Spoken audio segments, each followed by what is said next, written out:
ಇಷ್ಟೆಲ್ಲ ಬೈದವನ ಜೊತೆಗೆ ಇರೋದು ಹೇಗೆ? ಆತ್ಮಹತ್ಯೆ ಮಾಡ್ಕೋತೇನೆ ಅಂತ ಹೊರಟ. ಕೃಷ್ಣ ಅಂದ, ಇದೇನಿದು ಮತ್ತೆ? ಇಲ್ಲ, ಅವನಿಗೆ ಇಷ್ಟು ಬೈದ ಮೇಲೆ ನಾನೇನು ಹೇಗೆ ಬದುಕಿರಲಿ, ಅದಕ್ಕೆ ನಾನು ಆತ್ಮಹತ್ಯೆ ಮಾಡ್ಕೋತೀನಿ. ಹೌದು, ಪ್ರಾಯಶ್ಚಿತ್ತ ಮಾಡ್ಕೋಬೇಕು. ದೊಡ್ಡವರಿಗೆ ಬೈದರೆ ಆತ್ಮಹತ್ಯೆನೇ ಪ್ರಾಯಶ್ಚಿತ್ತ. ಆದರೆ ಆತ್ಮಹತ್ಯೆ ಮಾಡ್ಕೋ, ಕುತ್ತಿಗೆಗೆ ಹಗ್ಗ ಹಾಕ್ಕೋಬೇಡ, ಸೀಮೆಣ್ಣೆ ಸುರ್ಕೊಂಡು ಬೆಂಕಿಯನ್ನು ಹಚ್ಕೋಬೇಡ. ನಾನು ಆತ್ಮಹತ್ಯೆ ಉಪಾಯ ಬೇರೆ ಹೇಳ್ತೀನಿ ಏನು ಅಂತ. ಅದು ಪ್ರಾಯಶ್ಚಿತ್ತ ಆಗಬೇಕು, ನಿಜ.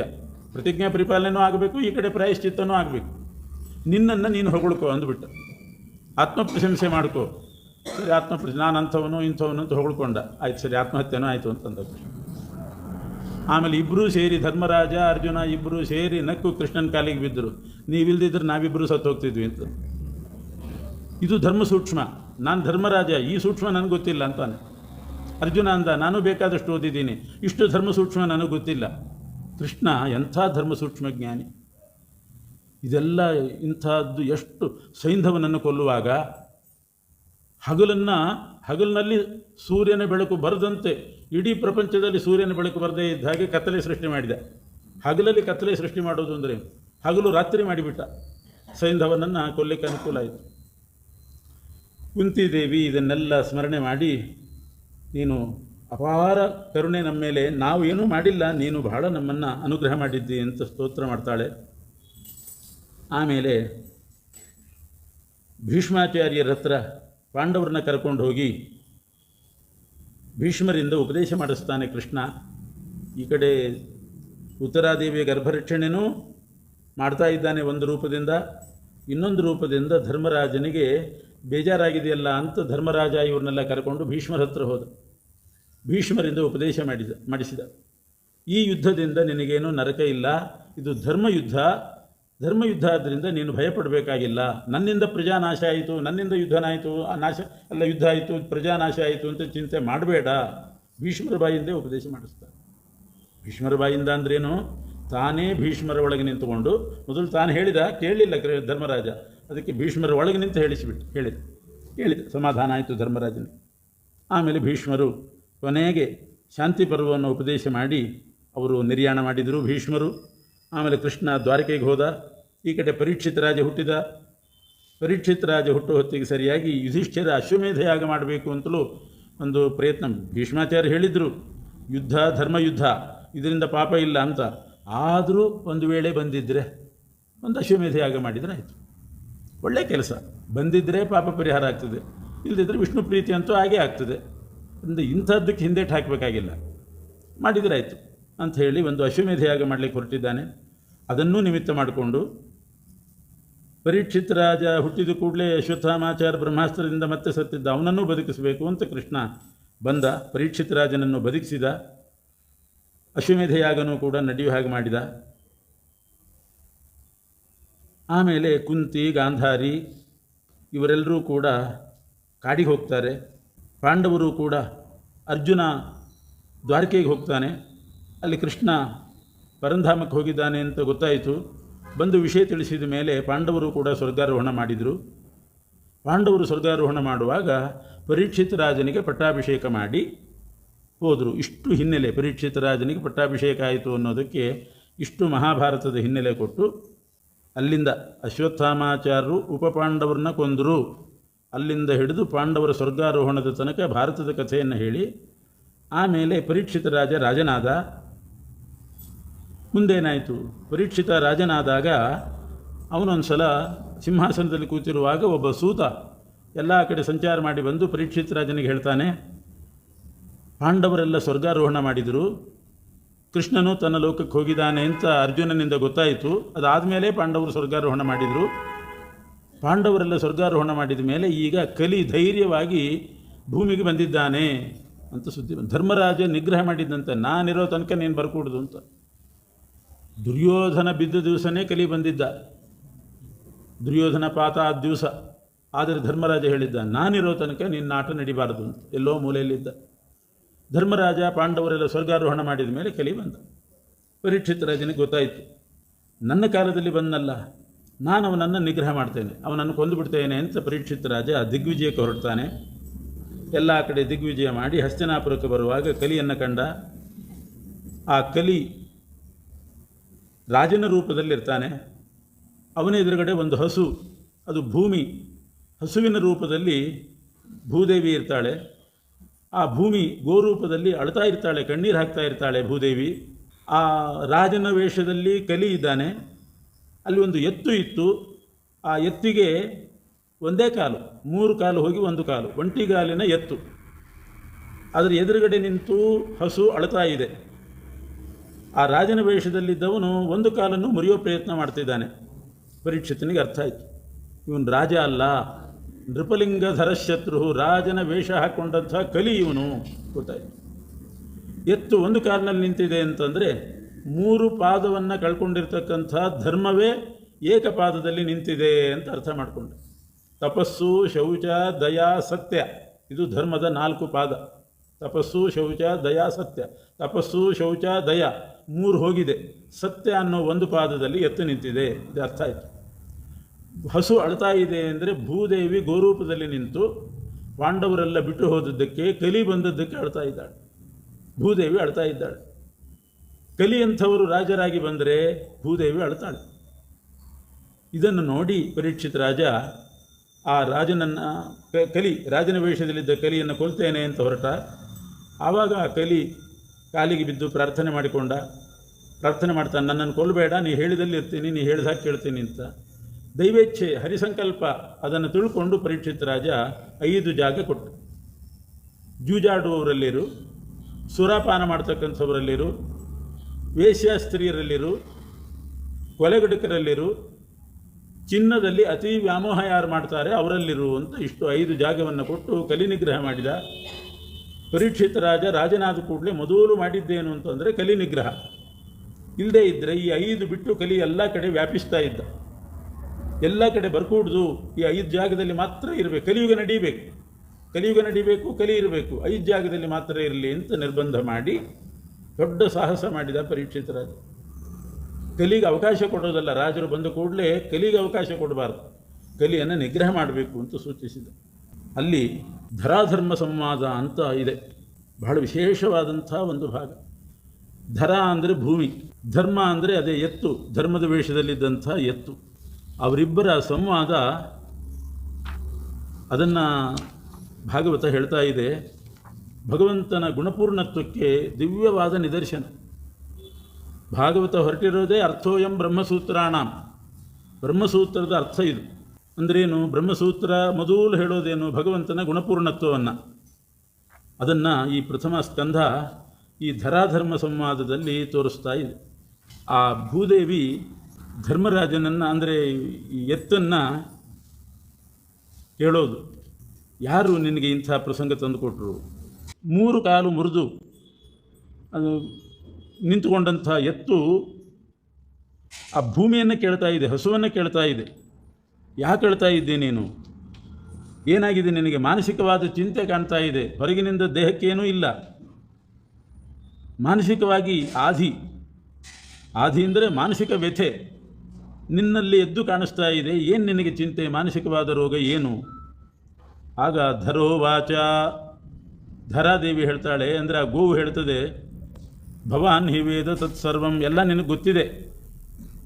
ನಾನು ಯಾಕೆ ಹೇಳ್ತಾ ಇದ್ದೀನಿ ಅಂತಂದರೆ, ಇದನ್ನೇ ವಾದಿರಾಜಗುರು ಸಾರ್ವಭೌಮರು ತಮ್ಮ ಯುಕ್ತಿ ಮಲ್ಲಿಕೆಯಲ್ಲಿ ಗುಣಸೌರಭದಲ್ಲಿ ಉಲ್ಲೇಖ ಮಾಡ್ತಾರೆ. ಗುಣಸೌರಭ, ಯುಕ್ತಿ ಮಲ್ಲಿಕಾದಲ್ಲಿ ಗುಣಸೌರಭ ಮೊದಲನೇದ್ದು. ಭಗವಂತ ಗುಣಪೂರ್ಣ ಅಂತ ಸಮರ್ಥನೆ ಮಾಡಲಿಕ್ಕೆ ಹೊರಟದ್ದು. ಅದರಲ್ಲಿ ಇಷ್ಟು ಶ್ಲೋಕಗಳನ್ನು ಹಾಕಿ ಭಾಗವತ ನೋಡ್ರಿ, ಭಗವಂತ ಗುಣಪೂರ್ಣ ಅಂತ ಗೊತ್ತಾಗ್ತದೆ ಅಂತ ಉಲ್ಲೇಖ ಮಾಡ್ತಾರೆ. ಏನಿದೆ, ಎಷ್ಟು ಗುಣಗಳಿದೆ ಪರಮಾತ್ಮನಲ್ಲಿ. ಅಂಥ ಗುಣಪೂರ್ಣನಾದ ಭಗವಂತ ಭೂಮಿಯನ್ನು ಬಿಟ್ಟು ಹೋದ, ಕಲಿ ಬಂದಿದ್ದಾನೆ, ದೋಷಪೂರ್ಣನಾದ ಕಲಿ ಬಂದ, ಅದು ಕಳ್ತಾ ಇದ್ದೀನಿ ಅಂತ ಭೂದೇವಿ ಆ ಧರ್ಮನಿಗೆ ಎತ್ತಿಗೆ ಹೇಳೋ ಪ್ರಸಂಗ. ಎಷ್ಟು ಗುಣಗಳನ್ನು ಹೇಳಿದ. ಸತ್ಯಂ, ಪರಮಾತ್ಮನಲ್ಲಿರೋ ಗುಣ ಅಂದರೆ ಸತ್ಯ. ಶೌಚ, ದಯ, ಇದು ಎಲ್ಲರಲ್ಲಿಯೂ ಇರ್ತದೆ. ಸತ್ಯ ಮಾತಾಡುವವರಲ್ಲೂ ಇರ್ತದೆ, ಸತ್ಯ ಅನ್ನೋ ಗುಣ ಇರ್ತದೆ. ದಯೆ, ಪ್ರಾಣಿ ದಯೆ, ಅದೊಂದು ದಯಾ ಸಂಘ ಅಂತಲೇ ಇದೆ, ಪ್ರಾಣಿ ದಯೆನೇ ಅವ್ರದ್ದು ಪ್ರಮುಖ. ಶೌಚ, ಸ್ನಾನಾದಿಗಳನ್ನೆಲ್ಲರೂ ಮಾಡ್ತಾರೆ. ಭಗವಂತನ ಗುಣಗಳು ಅಂತ ಏನು ವಿಶೇಷ? ಲೋಕವಿಲಕ್ಷಣ ಗುಣಗಳಾಗಬೇಕು ಪರಮಾತ್ಮನದ್ದು. ಅದಕ್ಕೆ ವಿಜಯಧ್ವಜ ತೀರ್ಥರು ಈ ಶಬ್ದಗಳಿಗೆಲ್ಲ ಸ್ವಾರಸ್ಯವಾಗಿ ಅರ್ಥ ಬರೀತಾರೆ. ಸತ್ಯ, ಪರಮಾತ್ಮನಲ್ಲಿ ಸತ್ಯ ಅನ್ನೋ ಗುಣ ಇದೆ ಅಂತಂದರೆ, ಸತ್ಯ ಶಬ್ದಕ್ಕೆ ಇದ್ದದ್ದಿದ್ದಾಗೆ ಹೇಳೋದು ಅಂತ ಅರ್ಥ ಅಲ್ಲ. ಯಾವಾಗಲೂ ಭಗವಂತನಿಗೆ ನಿರ್ದುಃಖ ಆನಂದಾನುಭವ, ದುಃಖದ ಲೇಷವೂ ಇಲ್ಲದ ಆನಂದಾನುಭವವುಳ್ಳವನು ಪರಮಾತ್ಮ. ಇದು ಸತ್ಯ ಅನ್ನೋ ಶಬ್ದಕ್ಕೆ ಅರ್ಥ. ಶೌಚಂ, ಶೌಚಂ ಅಂತಂದರೆ ನಿತ್ಯ ಶುದ್ಧಿ. ಎಲ್ಲರಲ್ಲೂ ಶೌಚ ಇದ್ದೇ ಇರ್ತದೆ, ಶುಚಿತ್ವ. ಆದರೆ ಪರಮಾತ್ಮನ ಶುಚಿತ್ವ ಅಂತಂದರೆ ಪ್ರಕೃತಿಯ ಸಂಬಂಧನೇ ಇಲ್ಲ, ಅದು ಶುಚಿತ್ವ. ಬೇರೆಯವರೆಲ್ಲ ಪ್ರಾಕೃತ ದೇಹ ಅದನ್ನೇ ಶುಚಿ ಮಾಡ್ಕೊಳ್ಳೋದು. ಮತ್ತೆ ಪ್ರಾಕೃತ ದೇಹವೇ ಅಶುದ್ಧ, ಅದನ್ನು ಶುದ್ಧಿ ಮಾಡ್ಕೋತೀವಿ ಅಷ್ಟೇ. ಪರಮಾತ್ಮನಿಗೆ ಪ್ರಾಕೃತ ದೇಹವೇ ಇಲ್ಲ, ಪ್ರಕೃತಿಯ ಸಂಬಂಧನೇ ಇಲ್ಲ, ಅಂಥ ಶುಚಿತ್ವ ಭಗವಂತನದ್ದು. ಇದೇ ವಿಲಕ್ಷಣ ಗುಣಗಳು ಅಂತ ವ್ಯಾಖ್ಯಾನ ಮಾಡ್ತಾರೆ. ಶೌಚ ಅಂದರೆ ನಿತ್ಯ ಶುದ್ಧಿ. ದಯಾ, ದಯಾ ಅಂತಂದರೆ ಸಜ್ಜನರು ದುಃಖಪಟ್ಟಾಗ ಮನಸ್ಸು ಕರಗೋದು. ಲೋಕದಲ್ಲೂ ಇದೇ ರೀತಿ ದಯೆ, ಪರಮಾತ್ಮಂದು ಇದೇ ರೀತಿ. ದಾನಂ, ದಾನ ಅಂತಂದರೆ ಲೋಕದಲ್ಲಿ ಬೇರೆ, ಪರಮಾತ್ಮನಲ್ಲಿರೋ ದಾನ ಗುಣ ಬೇರೆ. ಭಕ್ತರಿಗೆ ಸುಖ ಕೊಡೋದು, ಅಭಕ್ತರಿಗೆ ದುಃಖ ಕೊಡೋದು, ಮಧ್ಯಮ ವರ್ಗದ ಜೀವರಿಗೆ ಮಿಶ್ರ ಫಲವನ್ನು ಕೊಡೋದು ಇಲ್ಲಿ ದಾನ ಅಂತಂದರೆ ಅರ್ಥ. ಲೋಕದಲ್ಲಿ ದ್ರವ್ಯಗಳನ್ನು ಅಥವಾ ಪದಾರ್ಥಗಳನ್ನು, ವಸ್ತ್ರಾದಿಗಳನ್ನು ಇನ್ನೊಬ್ಬರಿಗೆ ಕೊಡೋದು, ಸತ್ಪಾತ್ರಕ್ಕೆ ಕೊಡೋದನ್ನು ದಾನ ಅಂತ ಕರೀತಾರೆ. ಭಗವಂತನಲ್ಲಿ ದಾನ ಅಂತಂದರೆ ಭಕ್ತ ಅಭಕ್ತ ಮಧ್ಯಮರಲ್ಲಿ ಅವರಿಗೆ ಯೋಗ್ಯವಾದ ಫಲವನ್ನು ಕೊಡೋದು. ತ್ಯಾಗ, ತ್ಯಾಗ ಅಂತಂದರೆ ಸನ್ಯಾಸಿಗಳು ಮಾಡುವ ತ್ಯಾಗಕ್ಕೆ ತ್ಯಾಗ ಅಂತ ಲೋಕದಲ್ಲಿ ಕರೀತಾರೆ. ಭಗವಂತನಲ್ಲಿ ತ್ಯಾಗ ಅನ್ನೋ ಗುಣ ಅಂದ್ರೇನು? ತ್ಯಾಗ ಅಂತಂದರೆ ಅಭಿಮಾನ ಬಿಡೋದು ಅಂತ ಅರ್ಥ. ಮಿಥ್ಯಾಭಿಮಾನವನ್ನು ಬಿಡಬೇಕು. ಪರಮಾತ್ಮನಿಗೆ ಯಾವುದ್ರ ಮೇಲೂ ಕೂಡ ಮಿಥ್ಯಾಭಿಮಾನ ಇಲ್ಲ. ಲೋಕದಲ್ಲಿ ಅದು ಇದೆ, ಆ ತ್ಯಾಗ ಯಾರೂ ಮಾಡಿಲ್ಲ ಅಷ್ಟೆ. ನಂದು ನಂದು ಅನ್ನುವಂಥ ಮಿಥ್ಯಾಭಿಮಾನ ಪ್ರತಿಯೊಬ್ಬರಿಗೂ ಇರ್ತದೆ. ಭಗವಂತನಿಗೆ ಈ ಮಿಥ್ಯಾಭಿಮಾನ ಎಲ್ಲವೂ ಅವನದ್ದೇ, ಆದರೆ ನಂದು ಅನ್ನುವಂಥ ಮಿಥ್ಯಾಭಿಮಾನ ಅವನು ಇಟ್ಕೊಂಡಿಲ್ಲ. ಸಂತೋಷ, ಸಂತೋಷ ಅಂತಂದರೆ ಪರಮಾತ್ಮನ ಸಂತೋಷ ಅಂದರೆ ಸ್ವರೂಪಾನಂದಾನುಭವ ಅಂತ ಅರ್ಥ. ಬೇರೆಯವರಿಗೆ ಸಂತೋಷ ಅಂತಂದರೆ ಅಲಂಬುದ್ಧಿ, ಸಾಕು ಅಂತ ಅನ್ನೋ ಬುದ್ಧಿ. ನೀರು ಕುಡಿದಷ್ಟು, ಒಂದು ತಂಬಿಗೆ ನೀರು ಕುಡಿದ ಮೇಲೆ ಸಂತೋಷ ಆಯಿತು ಅಂದರೆ ಇನ್ನು ಸಾಕು ನನಗೆ ಅಂತ ಅರ್ಥ. ಪರಮಾತ್ಮನಿಗೆ ಸಂತೋಷ ಅಂದರೆ ಸ್ವರೂಪಾನಂದ. ಆರ್ಜವಂ, ಆರ್ಜವ ಅಂತಂದರೆ ರುಜುತ್ವ, ಪ್ರಾಮಾಣಿಕತನ, ಅದು ಒಂದೇ. ಪರಮಾತ್ಮ ಮನಸ್ಸಿನಲ್ಲಿ ಏನು ಚಿಂತನೆ ಮಾಡ್ತಾನೆ, ಬಾಯಲ್ಲೂ ಅದನ್ನೇ ಹೇಳ್ತಾನೆ, ಕೃತಿಯಲ್ಲೂ ಅದನ್ನೇ ಮಾಡ್ತಾನೆ. ಹೇಳೋದೊಂದು ಮಾಡೋದೊಂದು ಇಲ್ಲ, ಇದು ಆರ್ಜವ. ಶಮ ಅಂತಂದರೆ ಸ್ವತಃ ಪರಮಾತ್ಮ ಪ್ರಿಯರೂಪನಾಗಿದ್ದಾನೆ, ಇದು ಶಮ ಅಂತ ಅವನ ಗುಣಕ್ಕೆ ಹೆಸರು. ದಮ ಅಂತಂದರೆ ಇಂದ್ರಿಯಗಳನ್ನೆಲ್ಲ ತನ್ನ ಅಧೀನದಲ್ಲಿ ಇಟ್ಟುಕೊಳ್ಳೋದು, ಇದು ದಮ ಅಥವಾ ಶತ್ರು ನಿಗ್ರಹ. ತಪ ಅಂದರೆ ಪರಮಾತ್ಮನಿಗೆ ತಪಸ್ಸು ಅಂತಂದರೆ ಆಲೋಚನಾ, ಜ್ಞಾನವೇ ತಪಸ್ಸು. ಬೇರೆ ಕಡೆ ತಪಸ್ಸು ಅಂದರೆ ಚಾಂದ್ರಾಯಣಾದಿ ವ್ರತಾನುಷ್ಠಾನ, ಉಪವಾಸ ನಿಯಮ, ಅದು ತಪಸ್ಸು. ಸಾಮ್ಯಂ ಅಂದರೆ ಎಲ್ಲ ಕಡೆಯಲ್ಲಿರ್ತಕ್ಕಂಥ ಪರಮಾತ್ಮ ನಿರ್ದುಷ್ಟ ಗುಣಪೂರ್ಣ. ನಾಯಿಯಲ್ಲೇ ಇರಲಿ, ಗೋವಿನಲ್ಲೇ ಇರಲಿ, ಪರಮಾತ್ಮ ನಿರ್ದುಷ್ಟ ಗುಣಪೂರ್ಣ, ಇದು ಸಾಮ್ಯ ಅನ್ನೋದು. ಲೋಕದಲ್ಲಿ ಸಾಮ್ಯ ಅಂತಂದರೆ ಒಂದೇ ರೀತಿ ಉಪಚಾರ ಮಾಡೋದು, ಎಲ್ಲರನ್ನೂ ಒಂದೇ ರೀತಿ ನೋಡಿಕೊಳ್ಳೋದು, ಇದು ಲೋಕದಲ್ಲಿ. ಭಗವಂತನಲ್ಲಿ ಸಾಮ್ಯ ಅಂದರೆ ಎಲ್ಲ ಪದಾರ್ಥಗಳಲ್ಲಿಯೂ ಕೂಡ, ಪಾಮರರಾಗಿರ್ಬೋದು, ಪಂಡಿತರಾಗಿರ್ಬೋದು, ಅಥವಾ ನಾಯಿ ಗೋವು, ಎಲ್ಲದರಲ್ಲಿಯೂ ಕೂಡ ಭಗವಂತ ನಿರ್ದುಷ್ಟ ಗುಣಪೂರ್ಣ. ಇದು ತಿತಿಕ್ಷಾ ಅಂತಂದರೆ ಮಹಾಪರಾಧವನ್ನು ಸಹನೆ ಮಾಡೋದು, ಭಗವಂತನ ಗುಣ. ನಮ್ಮಲ್ಲಿ ತಿತಿಕ್ಷಾ ಅಂದರೆ ದ್ವಂದ್ವ ತಿತಿಕ್ಷಾ, ಸುಖ ಬರಲಿ ದುಃಖ ಬರಲಿ ತಡ್ಕೊಂಡಿರೋದು. ಸುಖ ಬಂದಾಗ ಒಬ್ಬೋದು, ದುಃಖ ಬಂದ ಕೂಡಲೇ ಆತ್ಮಹತ್ಯೆ ಮಾಡ್ಕೊಳ್ಳೋದು, ಅದಲ್ಲ. ಬಂದದ್ದೆಲ್ಲ ಬರಲಿ, ಗೋವಿಂದನ ದಯೆ ಹೊಂದಿರಲಿ ಅಂತ ಎಲ್ಲವನ್ನೂ ಸ್ವಾಗತ ಮಾಡುವುದು ತಿತಿಕ್ಷಾ ಮನುಷ್ಯರಲ್ಲಿ. ಭಗವಂತನ ತಿತಿಕ್ಷಾ ಅಂದರೆ ಇಂಥದ್ದಲ್ಲ. ಸುಖವಾಗಲಿ ಬಹು ದುಃಖವಾಗಲಿ ಅಂತ ಅದು ಪರಮಾತ್ಮನ ತಿತಿಕ್ಷಾ ಅಲ್ಲ, ಅವನಿಗೆ ದುಃಖ ಇಲ್ಲವೇ ಇಲ್ಲ. ಮತ್ತು ತಿತಿಕ್ಷಾ ಅಂದರೆ ಏನು? ಭಕ್ತರು ಮಾಡಿದ ಮಹಾಪರಾಧಗಳನ್ನು ಸಹನೆ ಮಾಡ್ತಾನೆ, ಅದು ತಿತಿಕ್ಷಾ. ನಮ್ಮ ತಿತಿಕ್ಷಾ ಅಂದರೆ ದುಃಖ ಬಂದರೆ ಸಹನೆ ಮಾಡ್ಕೋತೀವಿ. ಭಗವಂತನ ತಿತಿಕ್ಷಾ ಅಂದರೆ ಭಕ್ತರು ಮಾಡಿದ ಮಹಾಪರಾಧ ಸಹನೆ. ಅದು ಉದಾಹರಣೆಗೆ ಭೃಗು ಋಷಿಗಳು ಪರಮಾತ್ಮನ ಎದೆಗೆ ಒದ್ದರೂ ಕೂಡ ಇದಕ್ಕಿಂತ ಮಹಾಪರಾಧ ಉಂಟಾ? ಏನೋ ಮಗು ಒದಿತಿರ್ತದೆ, ಬೇಕಾರೆ ಅಮ್ಮನಿಗೆ ಒದೀತದೆ, ಅಪ್ಪನಿಗೂ ಒದೀತದೆ ಮಗು. ಭೃಗು ಋಷಿಗಳಂಥವ್ರು ಬಂದು ಪರಮಾತ್ಮನ ಎದೆಗೆ ವಕ್ಷಸ್ಥಳಕ್ಕೆ ಒದ್ರಲ್ಲ, ಇದು ಮಹಾಪರಾಧ. ಇದನ್ನು ಸಹನೆ ಮಾಡಿದ ಪರಮಾತ್ಮ, ಇದು ತಿತಿಕ್ಷಾ. ಉಪರತಿ ಅಂತಂದರೆ ಕಾಮ್ಯಕರ್ಮಗಳನ್ನು ಬಿಡೋದು ಅಂತ ಅರ್ಥ. ಮನುಷ್ಯರು ಉಪರತರಾದರು ಅಂತಂದರೆ ಒಂದರ್ಥ ಉಪರತಿ ಅಂದರೆ ಪ್ರಾಣ ಹೋಗೋದು ಅಂತ ಅರ್ಥ. ಅದಂತೂ ಭಗವಂತನಿಗೆ ಇಲ್ಲವೇ ಇಲ್ಲ. ಆದರೆ ಗುಣಗಳ ಪಟ್ಟಿಯಲ್ಲಿ ಅದನ್ನು ಕೊಟ್ಟಿದ್ದಾರೆ ಉಪರತಿ ಅಂತ. ಪ್ರಾಣ ಹೋಗೋದು ಅನ್ನೋ ಉಪರತಿ ಭಗವಂತನಿಗಿಲ್ಲ. ಇನ್ನೊಂದು ಅರ್ಥ ಇದೆ ಉಪರತಿ ಅಂತಂದರೆ ಕಾಮ್ಯಕರ್ಮಗಳನ್ನು ಬಿಡೋದು. ಅದು ಪರಮಾತ್ಮನಿಗೆ ಸರಿಯಲ್ಲ. ಅವನಿಗೆ ಕಾಮ್ಯಕರ್ಮ ನಿಷ್ಕಾಮಕರ್ಮ ಈ ವಿಭಾಗನೇ ಇಲ್ಲ. ಹಾಗಾದರೆ ಉಪರತಿ ಅಂದರೆ ಏನು? ಉ ಅಂದರೆ ರುದ್ರದೇವರು. ಪ ಅಂತಂದರೆ ರುದ್ರದೇವರ ಪತಿ ಸ್ವಾಮಿ, ಯಾರು ಮುಖ್ಯ ಪ್ರಾಣದೇವರು. ಅವರಲ್ಲಿ ರತಿಹಿ ಅಂತಂದರೆ ಪರಮಪ್ರೀತಿ ಅಂತ ಅರ್ಥ. ಭಗವಂತನಿಗೆ ಉಪರತಿ ಎನ್ನೋ ಗುಣ ಅಂದರೆ ಮುಖ್ಯ ಪ್ರಾಣದೇವರಲ್ಲಿ ಪರಮಪ್ರೀತಿ. ಯಾಕೆ? ಮುಖ್ಯ ಪ್ರಾಣದೇವರೇ ಹರಿಸರ್ವೋತ್ತಮತ್ವವನ್ನು ಗುಣಪೂರ್ಣತ್ವವನ್ನು ಜಗತ್ತಿಗೆ ಸಾರಿದವರು ಎಂಥ ಅರ್ಥ ಬರೀತಾರೆ. ಇಲ್ಲದೇ ಇದ್ದರೆ ಉಪರತಿ ಅಂದರೆ ಸಾಯೋದು ಅಂತಲೇ ಅರ್ಥ. ಸರಿಯಾದ ಅರ್ಥ, ಮೊದಲನೇ ಅರ್ಥ ಎಲ್ರಿಗೂ ಸಂಸ್ಕೃತದಲ್ಲಿರೋದು ಸಾಯೋದು ಅಂತ. ಇನ್ನು ಕಾಮ್ಯಕರ್ಮಗಳನ್ನ ಬಿಡೋದು ಅಂತ ಸ್ವಲ್ಪ ಕಷ್ಟಪಟ್ಟು ಇಟ್ಕೋಬೋದು. ಇದಂತೂ ಬಹಳ ವಿಚಿತ್ರ. ಉ ಅಂದರೆ ಸಂಸ್ಕೃತದಲ್ಲಿ ಏಕಾಕ್ಷರ, ಒಂದೊಂದು ಅಕ್ಷರಕ್ಕೆ ಅನೇಕ ಅರ್ಥ ಇದೆ.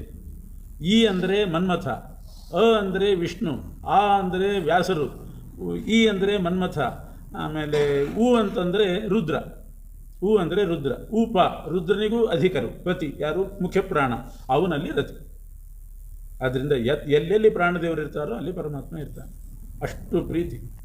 ಅದರಿಂದ ವಾಯು ಜೀವೋತ್ತಮ ಅಂತ ಹೇಳಿದ ಹಾಗೆಲ್ಲ ಭಗವಂತನಿಗೆ ಪ್ರೀತಿ ಆಗ್ತಾ ಹೋಗ್ತದಂತೆ.